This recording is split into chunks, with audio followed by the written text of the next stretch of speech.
has asserted the Brunot Treaty Area is protected because no wolves will be released inside the treaty area boundary or adjacent buffer zone.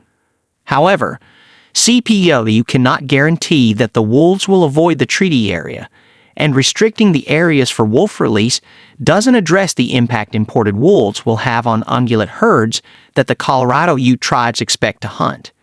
She said unless the state of Colorado guarantees imported wolves won't access the Brunot Treaty Area, or until the tribes offer their explicit written approval of Colorado's importation of wolves, it is the federal government's duty to uphold its treaty obligations and prevent a state government from creating conflict with a federal treaty.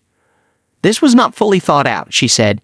It's unfortunate that Denver and Boulder are deciding this for the rest of our state, and even our neighboring states.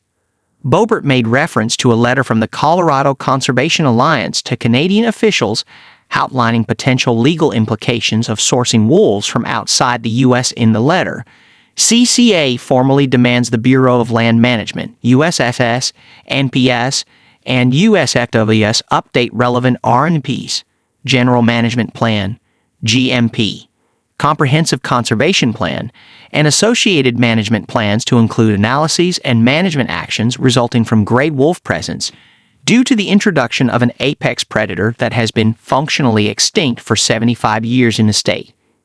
In the letter, counsel for CCA said the agencies cannot simply ignore the introduction of an apex predator in Colorado in violation of federal law and to the detriment of Colorado's environment and the stakeholders who utilize and depend on it.